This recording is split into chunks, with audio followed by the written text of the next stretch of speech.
புத்தாண்டு ராசி பலன்கள் கும்பம்.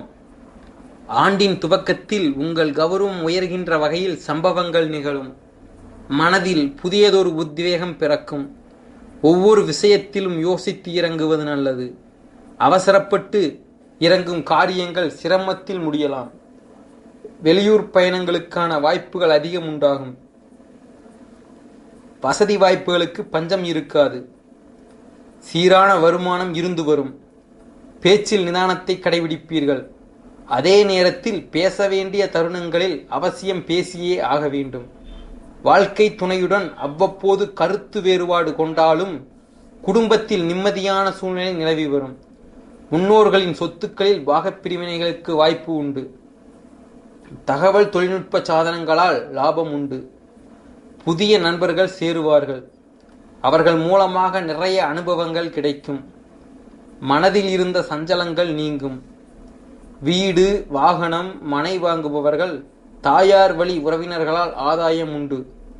பிள்ளைகளைக் கண்டு பெருமிதம் கொள்வீர்கள். எதிர்காலம் பற்றிய சிந்தனை மேலோங்கும்.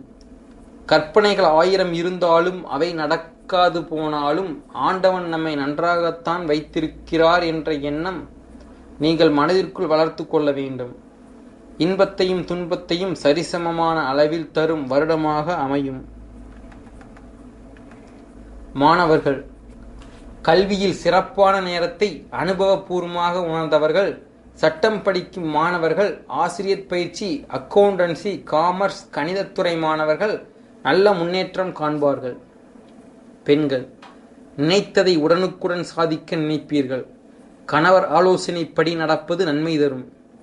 ஆரோக்கியம், பொதுவாக உடல்நிலை சீராக இருந்து வரும். வாயு பிடிப்பு, அலர்ஜி, தொற்று வியாதிகள் போன்றவற்றிற்கு ஆளாகலாம். உடம்பில் தோன்றும் அலர்ஜிக்கான அறிகுறிகளை உடனுக்குடன் கவனித்துக் கொள்வது நல்லது. தொழில் உத்தியோகம், தொழிலில் வேகமாக செயல்படுவதற்கு தடை கற்களை உண்டாக்கும். பல் மருத்துவர்கள், எலும்பு முறிவு சிகிச்சை அளிக்கும் மருத்துவர்கள், சமையல் கலைஞர்கள், சாப்ட்வேர் துறையைச் சேர்ந்தவர்களுக்கு சிறப்பான முன்னேற்றம் இருக்கும். பரிகாரம், பிரதி மாதம் பௌர்ணமி தோறும் விரதம் இருந்து சந்திர தரிசனத்துடன் சத்தியநாராயண விரத பூஜை செய்து வரலாம்.